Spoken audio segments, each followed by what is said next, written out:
Hello, good afternoon, my friends, and happy Monday. Welcome, welcome. It's good to have you here. So we are here live for the last Monday of the month, and here at Roots and Wings, we've been talking about phones and how to break up with our cell phones by establishing a better relationship with them. So in the first week of January, we talked about getting to know our habits of usage. And the second week of January, hi guys. In the second week of January, we started to discuss ways to make changes to our phones. So if you've been following along, we made changes to our home screen. You can't really see that because of the light, but mine says breathe, look up, connect with your life. Oh, and it turned off. So that was one of the things that we changed. We also changed everything to black. So the background, very boring, and only a few things on our home screen. So lots of changes that we made both to our phones, and then last week we talked about changes to our physical environments. So we talked about having putting your phone to bed, having a place where we would charge all of our devices, and space between ourselves and our phones to set ourselves up for success. So instead of having your phone next to your bed, maybe having some books there, or I even suggested some chocolate there, if that's what you wanted to replace the behavior with. So today we're going to talk about how to look at our emotions and what do our emotions have to do with our cell phone use. So I don't know about you, and you can experiment with this right now, but we tend to reach for our phones when we're trying to avoid how we're feeling. So if we're starting to feel bored, okay, just look around at people on the line to check out their groceries, or look around at people when you're at a red light, or should I even say a stop sign, right? When we're bored, when we're waiting, when we are annoyed, we tend to reach for our phones because we're trying to distract ourselves out of experiencing whatever this emotion is that we're feeling. So today I'm going to give you 3 tips to help you manage emotion through a mindfulness lens. So first of all, we need to understand that emotions are fleeting. It is a state of mind, okay? So it is that means that it's going to arise, you're going to reach some kind of a peak, and then it's going to dissipate like a wave, okay? So you feel it, it rises up, you experience it, there's like a crescendo, and then it's over. They're temporary, and we often forget that emotions are temporary when we're in them because they feel like they're going to last forever. So that's important to remember. The first step to managing our emotions through a mindfulness lens is to fully stop your forward motion. Now, I know this sounds kind of crazy, but we don't stop moving physically. So the first step in managing this is to actually stop your body completely. So when you feel yourself going to reach for your telephone, right? You're going to pick up your iPhone wherever you are. See if you can come to a full stop, like no movement, arms at your sides, for at least the time of a full breath, okay?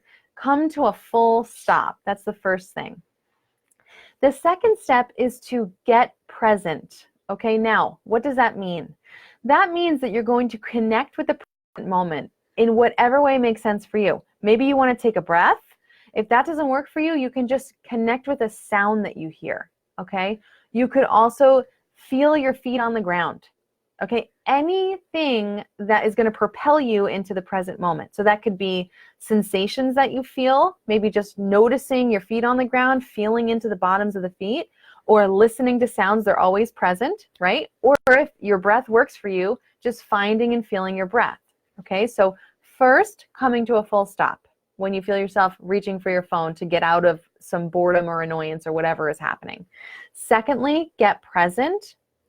And the third is to connect, sense into your body, and experience whatever emotion is there with the seed of mindfulness. Okay, so because we got present first, we're creating a little bit of a container for whatever it is that is coming up. Okay, so it might look something like this. Let me just take a very realistic example from my own life. As all of you know, I have a 2- and a 4-year-old, and my house is mayhem. I am not going to sugarcoat that. It's crazy town in my house. If you've seen any of my posts with my children jumping all over the place, swinging on swings, making couch cushion piles and jumping in them, that's my life, okay? So I was with them all day yesterday. We were inside. It was a long day. And I felt myself at the end of the day just kind of reaching like to just jump on my phone and just check in and see what's going on with everybody else, because I wanted to get out of feeling exhausted, feeling completely burned out and run down. Okay. So so I go to reach for it, right? It's on the side of the counter there. I go to reach for it. I come to a full stop. So just putting my arms down. And for me, when I'm in these moments of strong emotion, it's really easiest for me to connect with my feet. So just feeling my feet touching the ground. Okay. So like, okay, let's just take a second, get present. And then just start to sense into my body. What is coming up here right now? Can I feel the exhaustion in my body? I mean, physically, like I'm going to tell you, propelling myself back to that moment yesterday, like my low back was aching just from walking around. I think I had like 16,000 steps before 3 o'clock. My back was aching. My shoulders were up, right? I was kind of stressed and feeling really tight and tense. And so just standing there, and this is less than a minute, just standing there, getting present, and allowing myself to see like, hey, what's going on right now? What's happening? Checking in, noticing, naming, and sensing whatever emotion is present in the body. That gave me some space to be able to identify what was happening. And then I could make that choice. Do I feel like checking what was going on with my phone? To be honest, I picked it up, but not mindlessly, not to numb out from what was going on. I did pick it up to see where my mom was and to ask her something, but I didn't do it without intention. So I hope what you're getting out of these videos and my posts in the last month is not that we're trying to get rid of our technology. It's not that phones are bad. It's that we'd want to be more conscious in the way that we're using them. Okay, and that's really the main takeaway here. Can we be more conscious about this? Can we be less on automatic pilot and more using them in a way that makes sense for us, that we're choosing rather than letting our phones run our lives? That's what I have for you today. We will be starting a new topic for February. I'm excited about that. But in the meantime, I had just a couple of quick announcements. On February 5th, at 7 to 8, I will be doing my monthly first Wednesday of the month meditation and discussion in Westwood. So message me for details about that. And then coming up in March, I believe it is March, I dropped my book, March 3rd, 6:30 to 8:30 in Englewood. I am doing a parent talk at Fusion Academy, dinner and a talk on bringing mindfulness home. So let me know if you want details about that or check in my events. Have a wonderful rest of your Monday, my friends. I hope you found this information helpful. Take good care.